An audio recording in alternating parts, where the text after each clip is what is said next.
Hi, everyone. Welcome to the Active Self Protection Extra channel. Today, I have some instructor insider questions for Miss Jamie Green, who is a phenomenal instructor out of the down south area. We'll be right back. Palm pepper spray is next generation OC spray. It's hot at 1.4% major capsaicinoids, and its modular design means you can customize it exactly to you. 3 different setups, lots of different color combinations.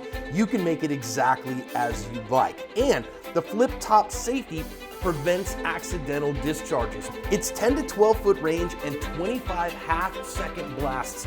Make sure that you can keep that long range eye poke at long range. I trust Palm OC and I recommend it for everyone for self-defense.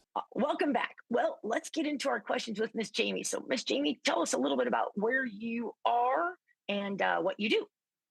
I live in Northwest Arkansas, a beautiful part of the country. And right now we're just coming out of a hot summer into a beautiful fall. Fall in Arkansas is amazing. A lot of pretty leaves. My favorite time of year. I work as an office manager for a construction company and have for 30 years been in the same spot taking care of these guys. So that's kind of fun.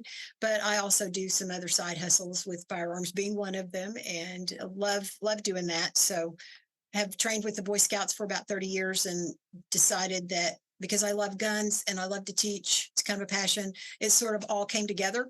And so that's when the firearm teaching began. Oh, I love it. Thank you. All right. Our first instructor insider question is, what was your first gun and what is your current favorite gun? My first gun was a Sig Sauer P238 because I didn't know what I didn't know. Yeah. Her name is Ethel, and she still lives with me, and she's really fun to shoot, but she doesn't leave the house in my holster anymore. My current favorite gun, I don't have a favorite gun. I will tell you that my current most used gun is a Sig Yes. Sauer 365X macro because it helps with the recoil on my hand that doesn't work as well. So that's been a good fit for me, and I'm doing well with that gun. So his name is Jasper, by the way. I was just going to ask what his name was. How did you know? Jasper, I love it. I'm just so thankful I'm not the only one. I know Mr. John names his guns also. So I love that you name your guns. All right. Currently, what are you enjoying most about teaching, or which classes or topics are you most enjoying teaching? I think the beginner class for me, basic handgun intro, is absolutely where it begins for me because it gives me the ability to help people understand that your journey is just that. And I always use this example. We live about 2 hours from Tulsa. So I always ask my students if we both leave for Tulsa and I leave 2 hours before you do, who gets to Tulsa first? And they always respond, well, you would. And that's exactly what our firearms journey should be equated to, the fact that I left 8 years ago and you, as a student in my class, left just now. I'm obviously going to get to the destination before you did. And I think that helps people understand that they're okay where they are instead of Yeah. worrying about where they're not. So I think Oh, that probably is my favorite class. oh, Miss Jamie, I adore that. What a great visual example. Using words to describe something they absolutely know, but comparing it to their firearm journey. I love that. And helping them be comfortable with where they are. I love that you take the time to do that with your students. All right. What is one helpful hint you can share with instructors just starting out? I think recognition that you will be getting an emotional kick out of this is important. I think sometimes we get really caught up in this idea that we have to be so humble and all of these things when we are getting an emotional feedback from teaching because those of us who enjoy it, you can leave your classroom on a high. When you leave on a high and you're feeling great, then you got fed, your spirit was fed. And I think that recognizing that and owning that process is really important for an instructor so that they become more comfortable in their own skin and don't worry too much about what others might think, that they do get benefit out of it themselves. Oh, that's good. That is so good. I totally understand what you mean there. I like that. Just teaching this last weekend, you head back to the room, not a lot of sleep at night, get up early to teach all day. get back to the room late, fall into bed, and you feel exhausted. Yet at the same time, you feel so emotionally full after Yeah, spending a phenomenal day with these phenomenal people. exactly.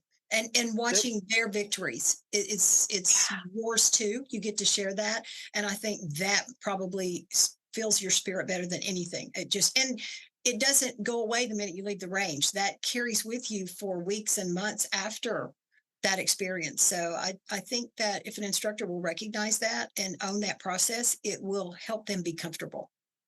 Oh, that's good stuff right there. All right. Describe your greatest victory with a student. I've had a few, not maybe because of me, but because of them. But I think the one that happened just a week ago with the lady who was struggling with essential tremors, and she's not an elderly person, it's just a problem she has. And at full extension with the gun, it's very obvious that she's struggling, and her target indicates that.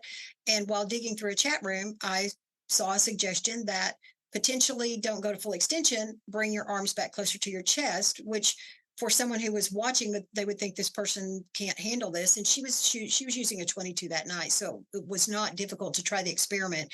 So she was willing to experiment with me and found relief from the tremors when she came back toward her chest more instead of at full extension. So I that was a jump up and down moment for me. In fact, I did jump up and down and make some noise. I'm not sure if I wasn't more excited than she was to see that her progress was just so different. And I think there's still work for her to do there that we can do some more experimentation. But yeah, that was a recent one that is still just kind of right there. And I'm going, wow, wow. Thank God I read that chat room.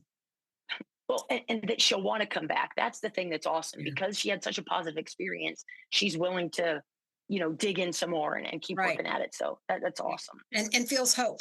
That was her word. I guess I'm Yes. not hopeless. I said, Yeah. absolutely not. Oh, We're just not man. there yet. Yeah. Yeah. Yeah.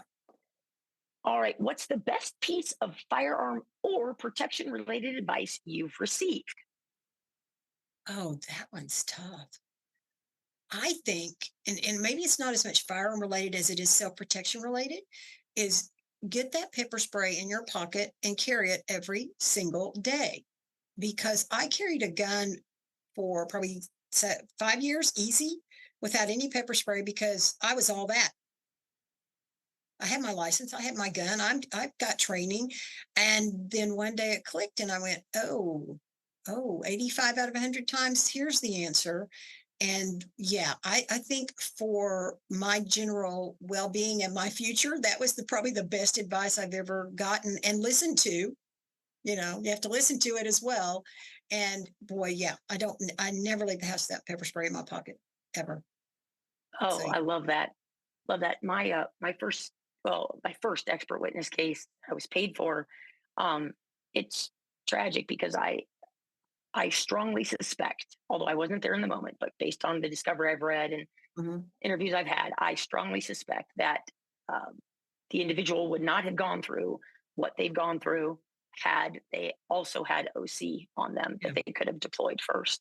right. So yeah, it's a big deal and it matters a lot. So Yeah, I'm it's glad you important brought to have that that up. other choice. That other Yes, choice. It's vital. yes, So, yeah. Like I said, 85 out of 100 times, yep. it's going to be a simple assault. So thank you, active self-protection, John Correa. Yes, yes. Thanks, Mr. John. We know that, huh? Yeah, All right. absolutely. If so, last question for you: if you could train with anyone, living or dead, who would it be? That's also hard because I don't know that I could narrow that down. I just don't know. That's okay. Yeah, so train Moss. I don't know that I'll ever get that worked in. IU. I don't know if I can ever Yeah, get that one worked into my schedule. that's tough I would because it's love 4 days out of the to. work week, right? Yeah, it is For tough. you. So that would be one I'd love to do just because I know there's value in that information for me, but for my students. Mm. But I've been pretty blessed to train with a lot of people, and I feel really solid with those. And of course, Greg Elfrich is on the list. He's hopefully coming up 2024 if things go right and the classes fall. So I think those would be my two. And always looking though for that next person who can help me and make me a better trainer, better student, all the things. Excellent. All right. Well, thank you so much for your time today. I Oh, you're appreciate so it. welcome. I enjoyed it. And oh, me too. All right. We'll see you next time.